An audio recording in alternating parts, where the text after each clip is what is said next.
Lintas langsung dari Sarawak pula dengan tumpuannya, Taman Negara Terhubung Karang Miri Sibuti dibuka semula kepada orang awam bermula hari ini. Jadi kita terus saja bersama Fazrul Hisham Afandi untuk laporannya. Silakan.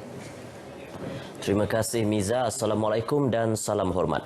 Jawatankuasa Pengurusan Bencana Bahagian JPBB Bintulu semalam mengumumkan PKPB Bintulu untuk daerah Bintulu, daerah Sebauh dan daerah Tatau disambung semula hari ini hingga 17 Mei depan. Pengurusinya Jack Aman Luat berkata PKPB di Bintulu disambung semula memandangkan bahagian Bintulu masih mencatatkan angka tertinggi COVID-19. Jack Aman Luat menegaskan tiada individu yang dibenarkan berada di tempat awam selepas pukul 8 malam tanpa alasan yang munasabah boleh ditangkap.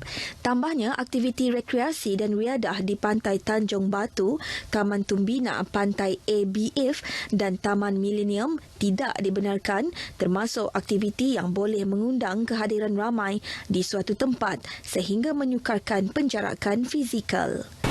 We don't want cases of those people yang organizing these social activities, minum dan sebagainya, barbecue, whatsoever. Itu kita have to put a stop to this.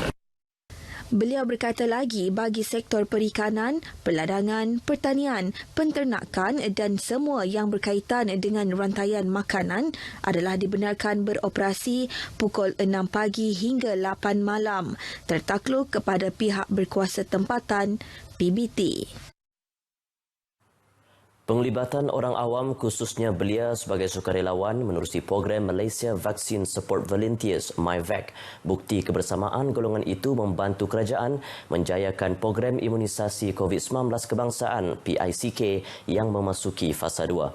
Setakat ini seramai 36 orang sukarelawan telah berdaftar dengan MyVac untuk bahagian Limbang yang mana mereka ini akan ditugaskan menjadi sukarelawan MyVac apabila PICK dilaksanakan di Pusat Pemberian Vaksin PPV di Limbang dan Lawas.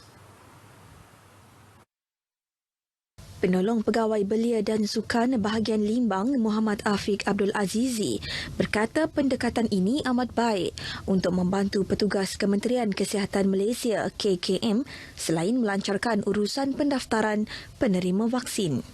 Kami amat berbesar hati dalam membantu pihak kesihatan dalam program imunisasi COVID-19 kebangsaan pada kali ini. Dan tugas utama MyVac ini ialah di kaunter pendaftaran dan juga kaunter saringan. Beliau menyatakan demikian kepada pemberita di Limbang, juga menjelaskan bahawa daripada jumlah itu, 25 orang dari Limbang telah mendaftar menjadi sukarelawan MyVac setakat ini dan selebihnya dari Lawas. Mereka akan ditempatkan di PPV Dewan Suarah Limbang dan Institut Latihan Islam Malaysia, Kampus Lawas. MyVac merupakan inisiatif yang ditubuhkan hasil kerjasama KKM, Kementerian Sains, Teknologi dan Inovasi, Kementerian Belia dan Sukan, Kementerian Pengajian Tinggi dan Persatuan Bulan Sabit Merah Malaysia bagi melancarkan program imunisasi dengan menempatkan individu yang sedia berkhidmat dalam pasukan vaksinasi. Taman Negara Terumbu Karang Miri Sibuti dibuka semula kepada orang awam bermula hari ini. Ia ditutup selama lebih kurang seminggu ekoran kejadian seorang penyelam yang hilang semasa mengikuti aktiviti menyelam di kawasan Taman Negara berkenaan.